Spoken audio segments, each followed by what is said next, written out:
Are you done? You wake up in the woods with a lump on your head. You can't remember how you got there. All you can recall are dreams. It's late, cold, and you are unsure of where you are exactly. Fighting through the headache, you regain your focus. You see a house in a clearing and decide to shelter there. Anything is better than freezing to death in the woods. Okay, everybody, welcome to EXMORTIS. I did not think the intro would be so long. I thought I'd get some time to breathe and say something, but I guess not. So let's see what's up with this. This is a game on Newgrounds. You don't see that every day. I don't do that every day. The woods. It's Flash, and when you force me Flash games, you actually see the background objects. That's kind of neat. Wait, actually, why would I tell you that? I'm gonna crop it out. Anyway. I have to click on it. I see.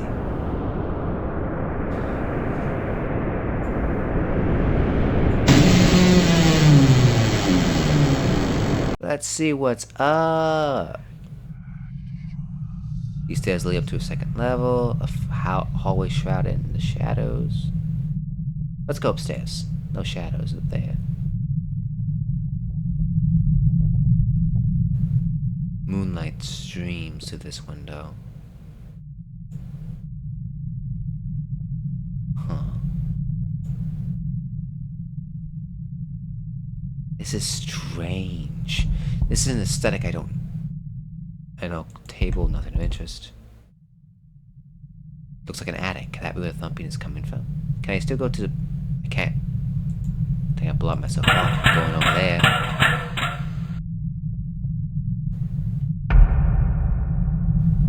The torso hung up by the arms have been ripped to shreds. You wretched the mere sight. There appears to be something scrawled onto this plank. 3489. I see. A symbol written in the blood of this poor soul. That's it. Alright.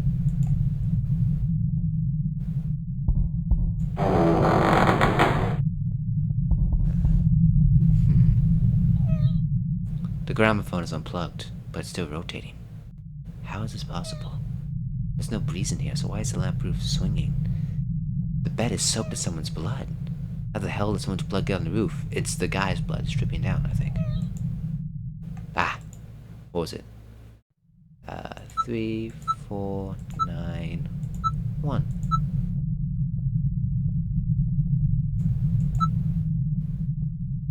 Let me make sure I got that right.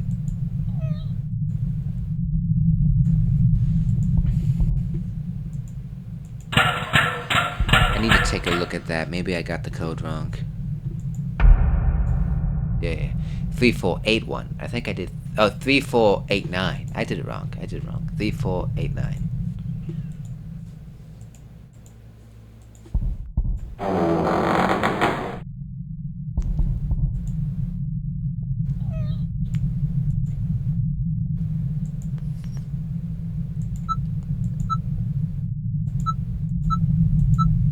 There we go. A book. I looked out at the book titled EXMORTIS. I see. Very fascinating. The Book of EXMORTIS. What it was. Before the dawn of man and beast, the Earth realm was ruled by the ancients, mystical beings transcending life, death, time, and reality as most mere mortals knew it. The days before life and light were ruled by darkness and chaos. The ancients roamed the plane of existence and lived on the blood of conquest and ruled over lesser entities. There were many of these ruling archaic spirits. However, one by one, over many millennia, their greed and arrogance saw them turn against each other. They sought blood, destruction, and dominance over their own kind, and many immortal sentients met their demise as a result. The consolidation of the remaining power saw the ancients' rule divided amongst the remaining three. Azrael, Kafta, and Valu frequently exerted their wrath and cruelty over their ferocity towards each other's dominion. The blood of many was spilt as the remaining three fought against his brother for the spoils and powers that they each possessed. Upon the battlefield, Asriel's forces reduced the armies of the Valu to dust, eliminating in long-awaited glorious victory. But his compassion towards his defeated brother saw Valu get a reprieve from certain destruction that he faced. Knowing that defeating Krafla's forces would require many more millennia of fighting, Asriel appointed Valu as his general, knowing that the power of two ancients was enough to win undisputed control.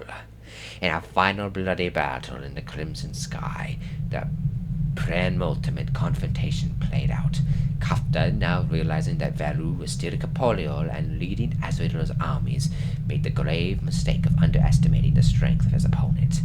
The losses took the Kafla forces by surprise, and before they had time to regroup, Valu had plunged his sword deep into the heart of his defenses. Asriel's forces streamed into the last stronghold of Kafta, flaying every sentient entity that stood against them. Krafta's armies were eventually defeated, leaving Valu triumphant in his victory. His subordinates fought ferociously, and they were to be rewarded of a unified rule over the Earth Realm. Asriel, holding no compassion towards Kafta as he had Valu, destroyed the life force of his nemesis and claimed the kingdom as his own. With his totalitarian control, he decided that Valu was no longer of use to him. Unfortunately for him, he did not count on his army siding with the powerful Valu. In a furious realization of this challenge in the face of certain ascension, the Earth Realm shook with the power of Asriel's anger towards his army's treachery. Valu showed no mercy towards his brother, knowing he could not make the same mistake that Asriel made. Without hesitation, Valu had Asriel slain by his own ethereal hand, and assumed total control of the consolidated kingdom of the Earth Realm. The tyrannical rule of Valu lasted for many millennia, with no one to challenge him, but conspiring certain forces did against his sole remaining ancients. They bode their time, recruiting supporters of the overthrowing.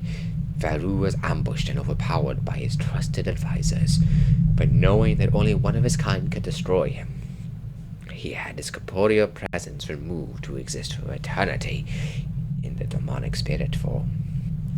The remaining world of archaic lessors was dispersed and were governed under each individual's rule. It was true chaos with no joint agenda. Valu, without corporeal form and no longer able to physically alter the world, roamed the Earth Realm for the rest of existence. Diminished in power, he still had many followers in which he would spiritually combine his life force with. Instead of existing as a single powerful entity, Valu becoming subversively indestructible by being many. He called his new legion of existence EXMORTIS. What is? The appearance of soul-bearing creatures of flesh and blood saw a new rule within the Earth Realm. Over many thousands of years, man destroyed countless lesser entities, some very powerful, some who had helped overthrow Valu's previous rule. While man was physically weak in comparison to the entities of dark times, their souls gave them many advantages. And it was due to these advantages that the Earth Realm entities were reduced to minimal numbers. A world once ruled with strength and might, now in the hands of the weak. The handful of ancient entities sought to influence and control humanity for mutual gain. Valu's EXMORTIS prospered, while others' entities failed, purely because of their strength in numbers and the wisdom of the mighty ancient himself. Together as one, the EXMORTIS who worshipped widely in the world of man, but human nature led to conflict, and the cult of Valu was tragically cold and almost forgotten. With each passing human year, Valu's influence and power in the Earth Realm was diminished, until all that remained was recorded in the written form. After the death of the final disciple, Valu and the EXMORTIS slept until the day humanity was ready for the anointment of his hand. what will be. Prophecy and the word of value speaks with the coming of the hand of repose, anointed with the blood of 5. A selected man was transcend humanity and evolve to become the link between the earth realm and the Valum's EXMORTIS, awakening the ancient from his slumber. The hand will be charged with the power to bring about the uprising of the cult of EXMORTIS once again.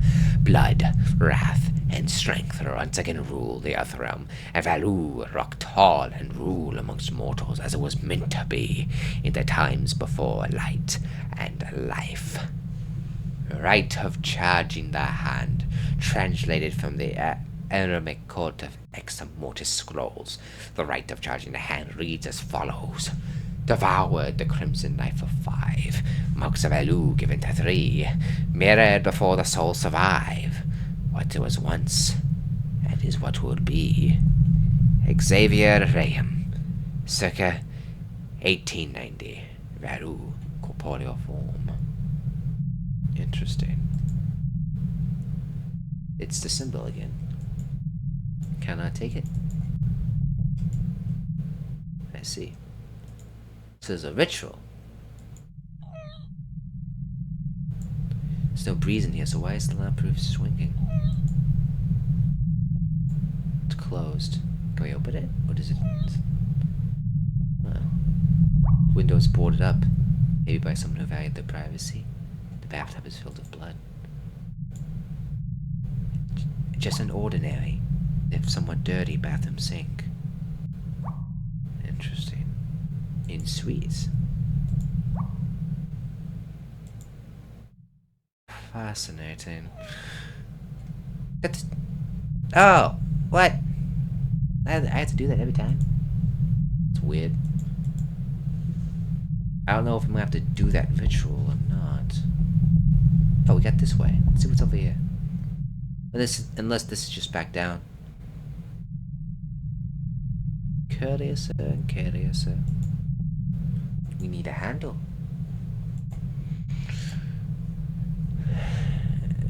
It looks like it's a hook. Is it not?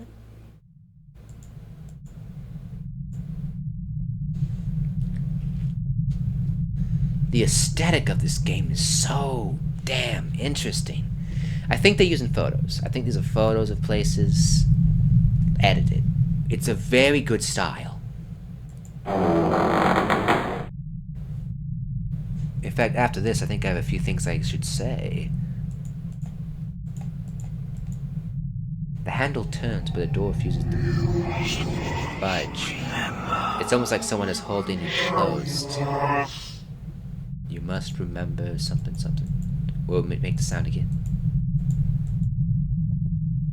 I see.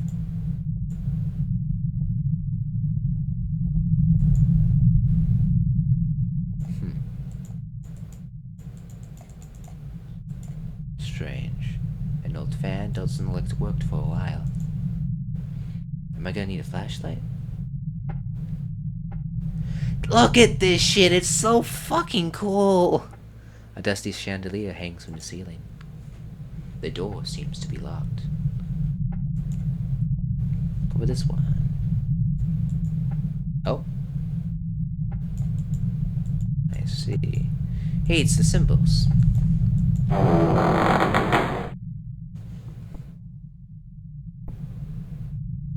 More blood.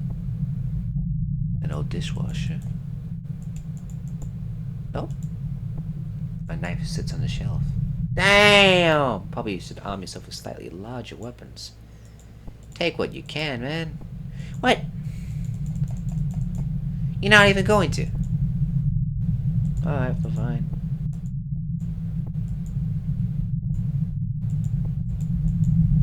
A gorilla built to the bench. Ugh. The severed head. It appears to be a fresh kill. Whoever the killer is, he will probably be back soon. And I don't want to be here when he returns. Can I shut it? Oh, now I can get a closer look. Hey. Huh. Is there a symbol on the other kill too? Yeah, there was. Curious. I wonder if I was the killer. That's the obvious oh shit moment. A tattered diary sits on the table. God. May 24th. God, how much reading am I gonna have to do? God!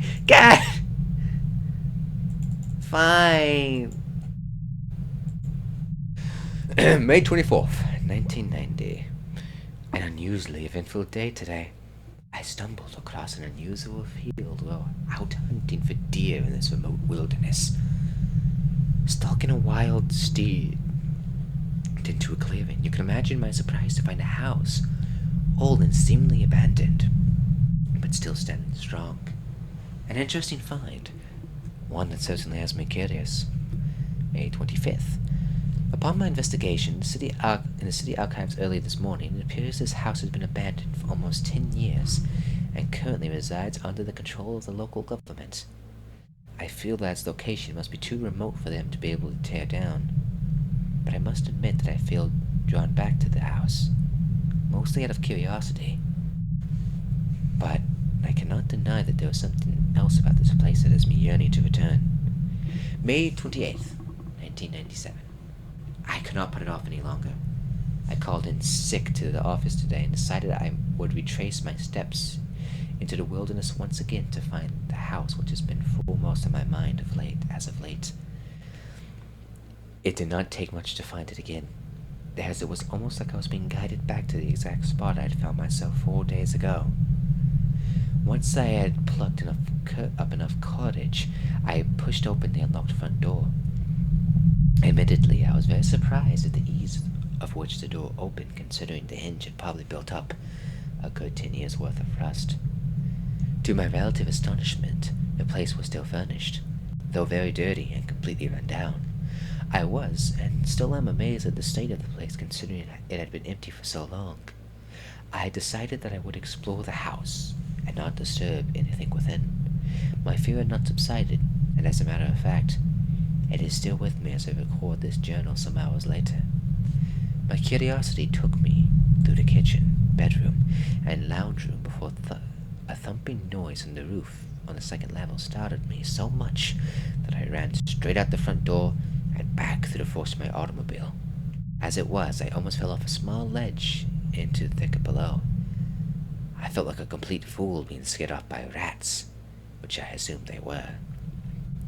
May 29th, 1997. I had a nightmare last night. All I can remember is the blood and the frightened screams surrounding me. And the house was in my nightmare too. May 30th, 1997. I called in sick to work once again so that I could venture out into the wilderness and explore the abandoned house once more. Not surprisingly, I found the structure of relative ease as I did yesterday. However, I was startled when I noticed that the front door was closed. I am certain that when I left in a hurry the other day, the door had been left ajar.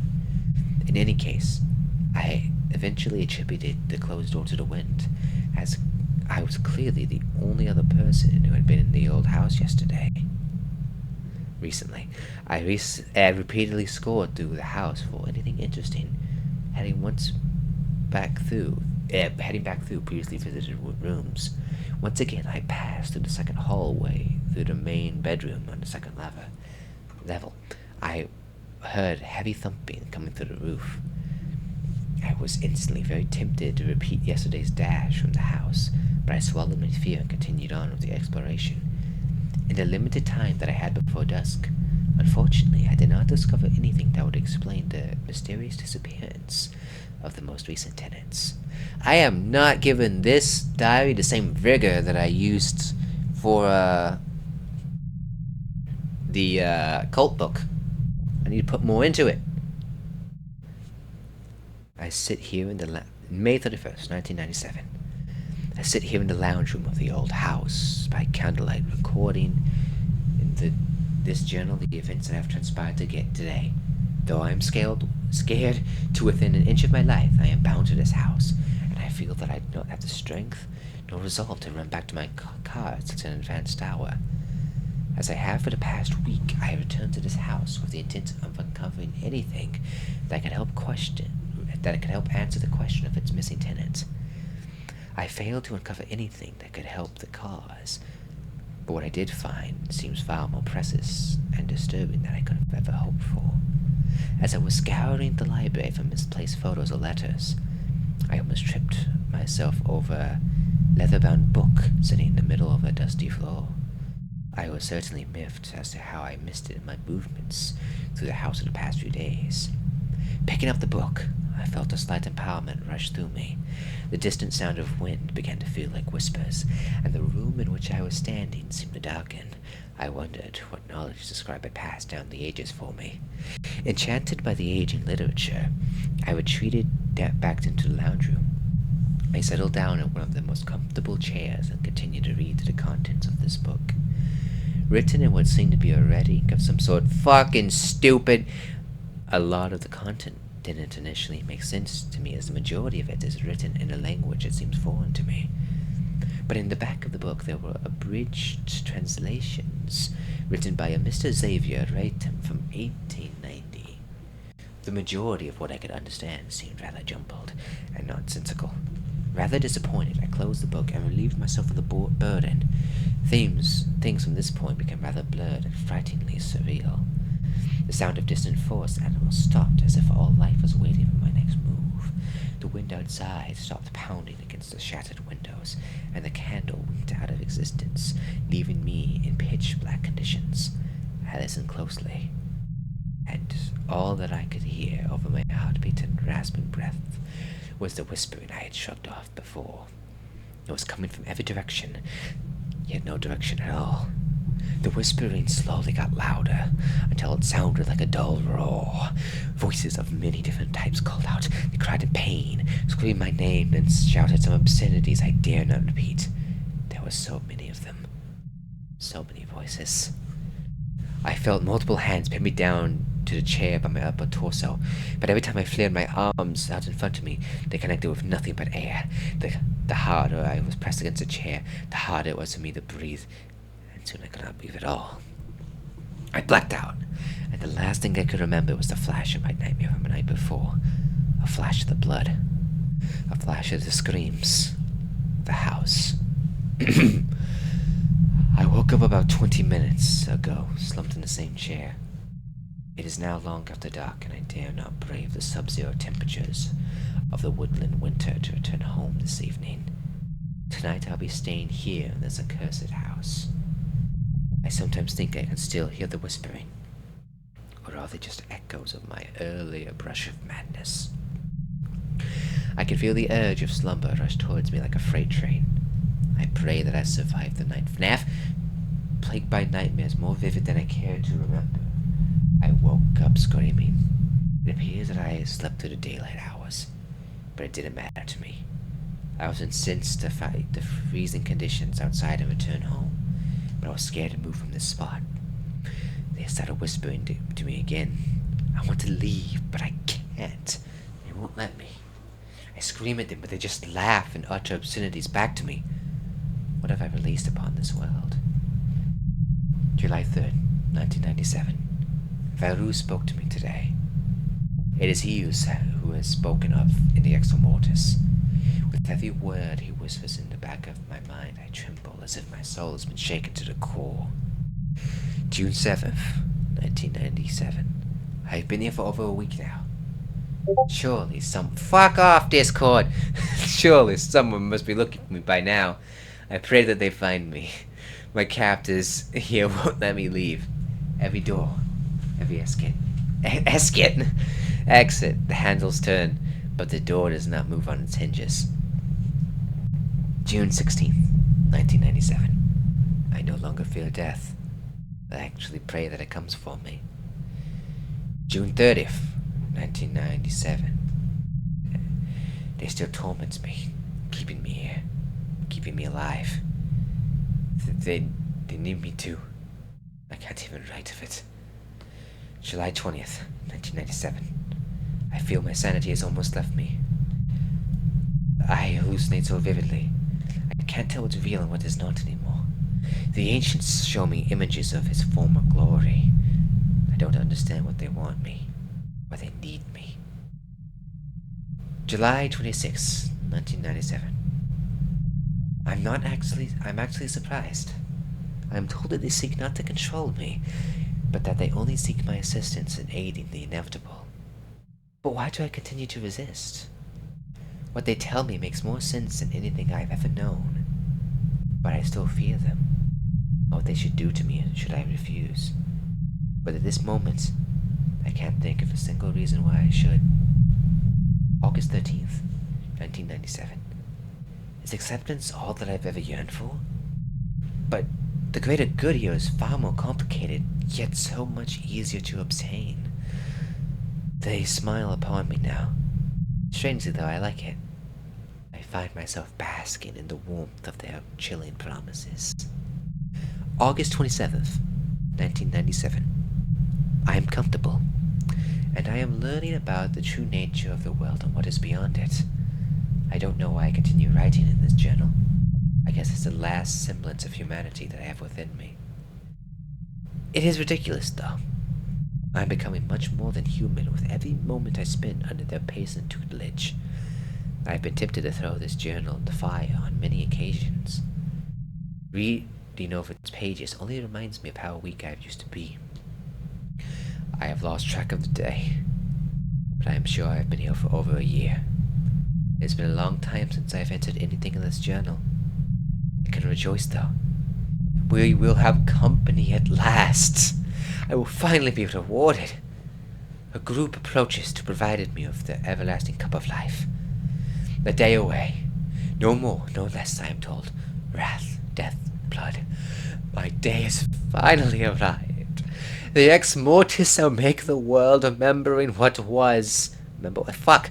And I will be integral in reinstating what will be. I can see them now. A group of campers, as I was promised. 3 males and 2 females. Now all I can do is wait. Wait for my time. Become their hand. Immortality through patience. Patience beyond domination. I can taste it now. Anoint me, Lord Value. The time has come. You seem a bit odd. Blood stains these chairs. There's nothing of interest on this coffee table. This is the diary. Huh. Blood on the floorboards. It looks like something's been dragged through here. I take it those campers are the bodies.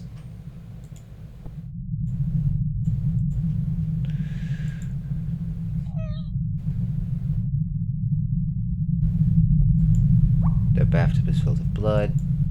No key. Okay, making progress. Now, if I were a developer, I'd put a jump scare somewhere on the way back. I heard a heartbeat, but I'm just going to ignore it.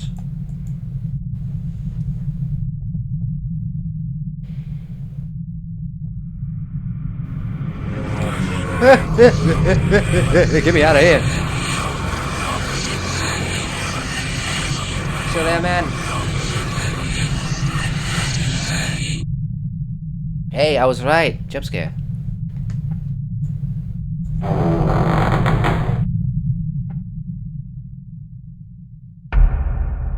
Another piece. A severed arm. This house is turning out to be a graveyard. It blinks! It blinked! No electricity in this house. Box shelves filled with books.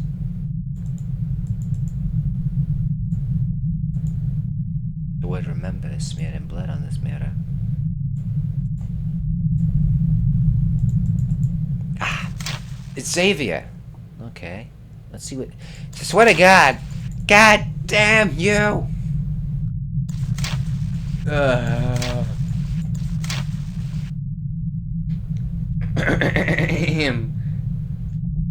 The tale of my daughter Gwen is a sad and sorrowful tale. Actually, be right back.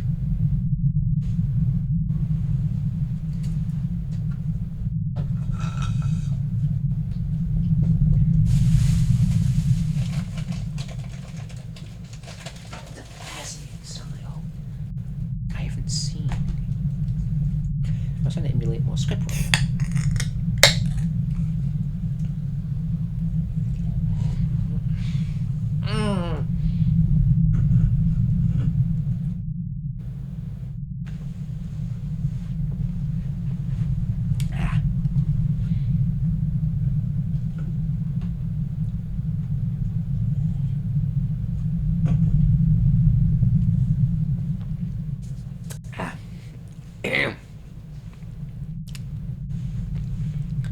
The tale of my daughter Gwen is a sad and sorrowful fable. I refer to it as a fable, for my mortal brain cannot begin to comprehend the horrors that I have witnessed in this house. So I cast what I have witnessed into my memory as an illusion of morbid fantasy. My small family moved into this house of solitude last summer to escape the perils of society and to mourn the unfortunate death of my wife Julia. Tuberculosis claimed our lives only a month before my move to this place. Hindsight is a beautiful thing, and knowing what I know now, it was a move that I would again never make. The days rolled onwards towards inevitability, and my daughter and I continued our simple existence. Being a scholar myself, I enjoyed reading the literature left here by the previous owner of this detached house. Many of the fine works here proved to be very old and of extreme interest to me. Some works proved very challenging indeed, and very hard to translate. The library provided here had an abundance of books, flavored with subjects focused on the occult. One particular book caught my interests, simply titled EXMORTIS. The word is a derivative of ex mortis, which loosely translates to the dead. It was from this moment that I finished translating this book from an unusual dialect of some ancient Arabic, mind you, and read the final English translation that our troubles here began. My daughter, the only other occupant of this house, grew distant from me over the course of the following week. She developed rageful tendencies towards my parentage and started having seizures, which worried me immensely at the time. But these unusual events seemed to limit themselves to my daughter. I began having nightmares so ghastly that I dare not recall them. Suffice to say, I was concerned by the disturbing changes to both my daughter and I. After the first week, the hallucinations began. I recall hearing noises and whispering, as well as sighting movements in my peripheral vision. I constantly had the feeling that someone was in the room with me, but upon searching it was clear that I was alone. My dear Gwen, however, became less active all of a sudden. She was almost catatonic at stages, not reacting to conversation or physical prompting. She would just shuffle her petite form around the house and stare blankly through me whenever I confronted her. It was shortly after a month of this behavior that I began to notice certain physical changes in my daughter. She seemed withered in her appearance, but her face would at times seem bloated and twisted horribly. It wasn't until a fleeting moment in my day that my hope was crushed forever. My darling Gwen broke free from this new personality that had gripped her for months. She screamed and cried for me to help her, to save her from the monsters that now plagued her body. All that I could do was hold her in my arms and assure her that I would free her from the prison she was trapped in. And then she was lost forever. The Gwen that I had loved had resurfaced for only a minute, but it was enough for me to realize that what had to be done. That night when she slept in her room, I crept in with dagger in hand and plunged deep into her heart. She writhed and convulsed in agony. All I could do was just watch and sob from the corner. In her dying breath, the real Gwen locked eyes with me and spoke. "Thank you, Daddy." I sit here now recounting the events that led me to this point in my insanity. My wife and daughter taken from me over the past 6 months, leaving me with nothing but their memories in this house. But I fear that now I'm a target for the invisible force that resides within these walls. I am trapped, unable to venture past the front door or the ceiling hatch to the surrounding cellar hatch, to the surrounding forest. I hear voices from all around me, cursing me for my actions. occasionally see her. My Gwen. Standing in the hallway, looking straight through me like she used to. I hope that I have saved her soul. But after seeing her apparition on a daily basis, I feel that all I have done is aided my tormentors. I now spend my days reading, researching, and translating my library. I feel that it is my purpose in this house. May God have mercy on my soul, and may death soon relieve me of the guilt I carry. His eyes are open again. He blinks, and then he stops. I see. Is that all we got?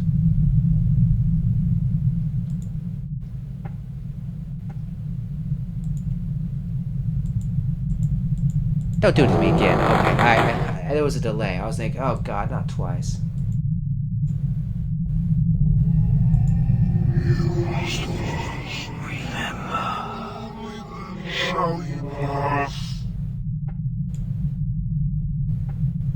Anything on the inside?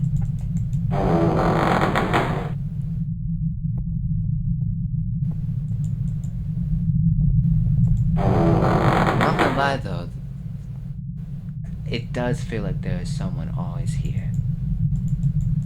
That is not wrong.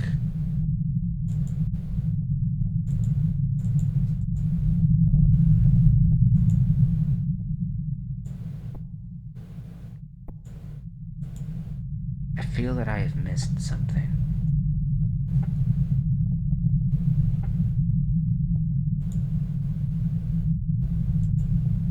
And yet I don't know what. We have this.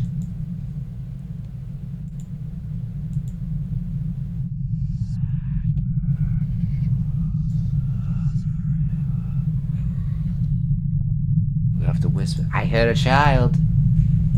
Is that Gwen?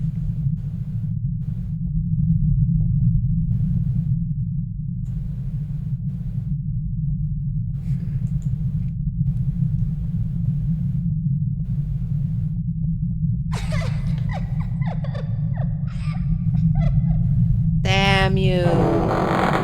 Fuck. Hi, Gwen.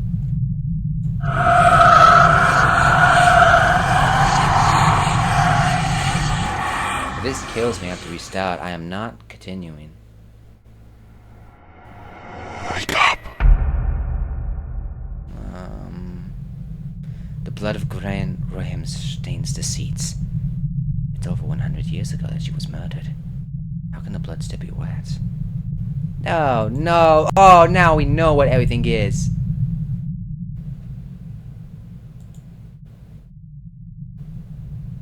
I'm curious, what's over here? I'm assuming now that I can enter the cellar. Yeah, that seems the same.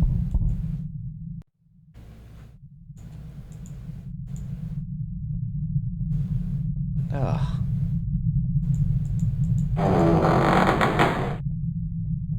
This brand of horror is almost too much. Still. Oh, another letter. I wonder if that was the final one. Look at me, you bastard.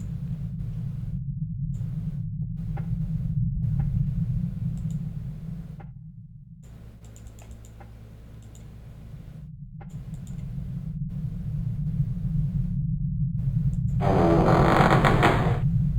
don't understand. Oh, yeah, that was it. The door slams shut behind you. I should take that. An old filtration unit. But the ducting runs away from the actual house.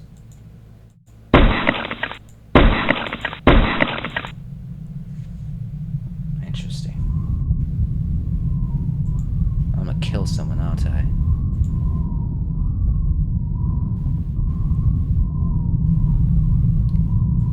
Don't get me wrong, they might deserve it.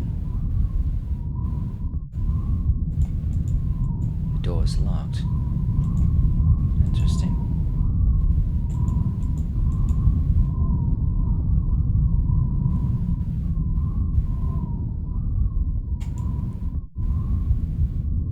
I'll kill you, you son of a bitch. Kill! Got you, you bastard. The symbol appears on his forehead. That must mean this is the 5th sacrifices. If I'm not one of the 5 campers, then who am I? It can't be. God. Oh God, no. Stupid.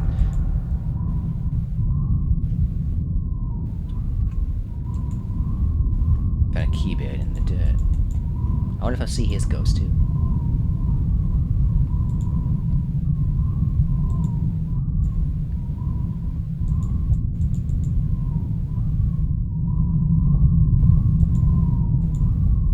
Get out of here. Oh, this is very normal. Welcome back, child. You have served us well. But you kind of lost all threat when you start talking like that. Become the hand of EXMORTIS. Devour the crimson life of 5, marks of law given to thee. Mirrored below the cells of life, what was, what is, and what will be. See you, fucker.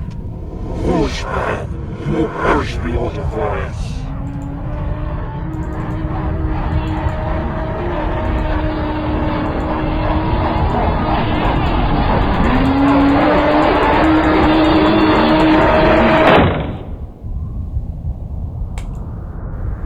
Bye-bye, bitch. This is the only way we're getting a sequel. But I think there's a 3rd one coming out, so it must mean there's a 2nd.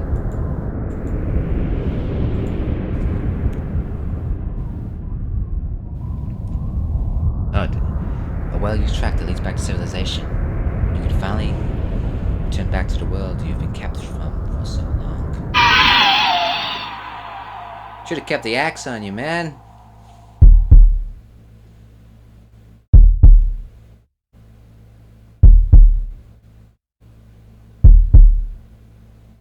You wake up in the woods with a lump on your head. You can't remember how you got here. All you can remember are the dreams. Maybe they are memories. You see a house in the clearing, decide to shelter there. Anything is better than freezing to death in the woods. Oh, that was good! For a 2004 game? That is... Oh.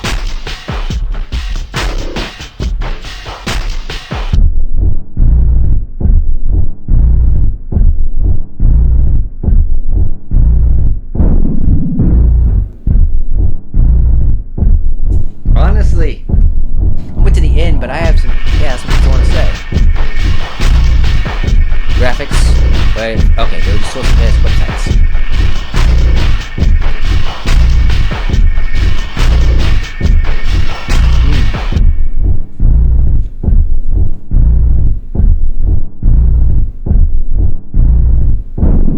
Story, written by Ben Leffer. I knew Evil Dead was one of the inspirations. I was gonna make an Necronomicon reference, but I forgot. Maybe I'll make the video title a reference. That was, oh yeah, Ash would have a fucking great time. That was good. That was good. I'm not... It's a good game. Oh.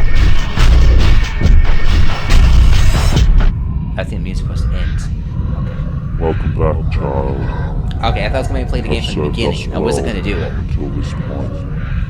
Now serve us again. Become the hand of EXMORTIS. Devour the crimson. There we go.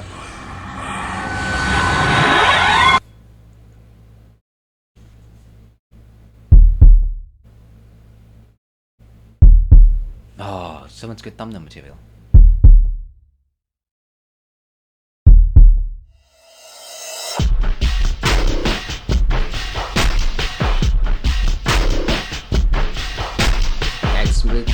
EXMORTIS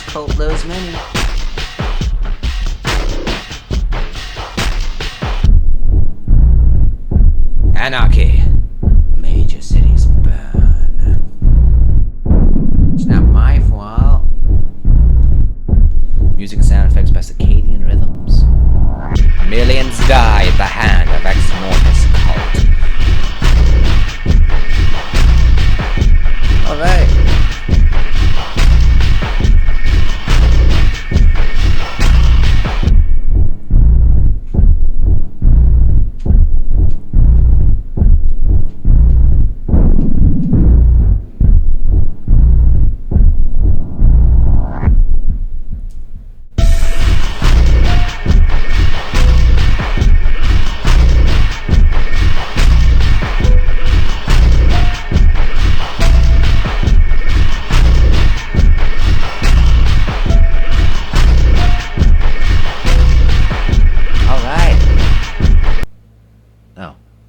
Oh, this site don't exist anymore.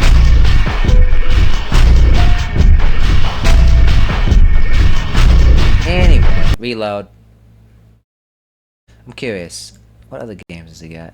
Oh, Follow for sure. Follow this guy. Maybe I'll link his game. Out of all things. Purgatorium. This was made before I was fucking born. That's an old ass game. It looks like EXMORTIS. Oh, EXMORTIS 3 does exist. That's fucking awesome. Stopped making games in 2010. It's kind of worrying. Anyway, that was EXMORTIS. That was genuinely such a great game. And I mean such a great game that... One second.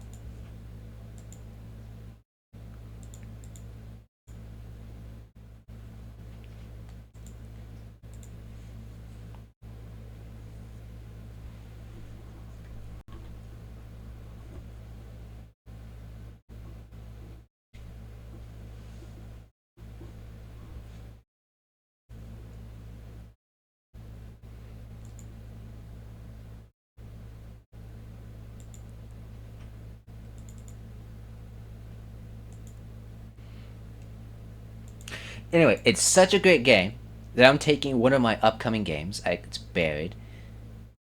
I thought it was good.